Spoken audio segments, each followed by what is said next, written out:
But I would say to that I think they're two different things, and you can fix both, actually. And I accept that part of what you were trying to do and the point you were trying to make, I completely understand it, because you've explained it in more detail. On Elon Musk, there is a suggestion that when he gets control of Twitter, which seems likely now, that he will bring you back, he'll bring Donald Trump back. Do you think that would be right? It'll be lit.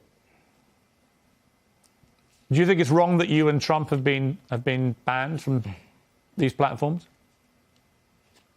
Absolutely. I was talking to Trump a couple of days ago, and he was like, I'm not going to do his voice, right? But he was saying, I had 277 million followers, and the next day I had nothing. Mm. And that related to, Mark Zuckerberg, Meta. Mark Zuckerberg thinks he is the government.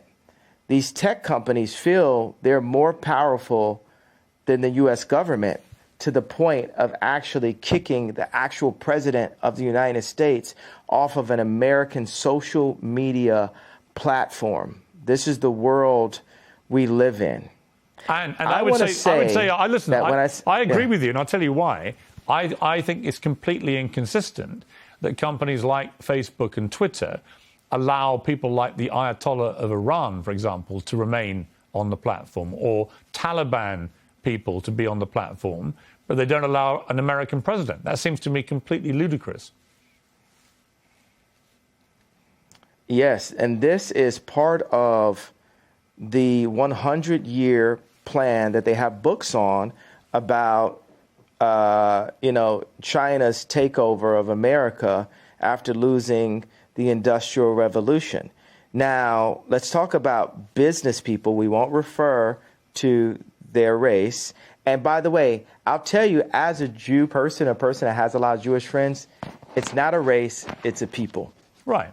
And every Jewish homeboy I know is going to be like, yo, yeah, that's right. So, but it's hard to attract, it's hard to influence patriotism on capitalists. And it's a responsibility for us as Americans to retake our power in media, to retake our power in our schools, to retake our power in our farms, to retake our power in our medicine, in our hospitals, to revitalize the country, because America invented rock and roll at the end of the day. We have the inventions. America created Apple.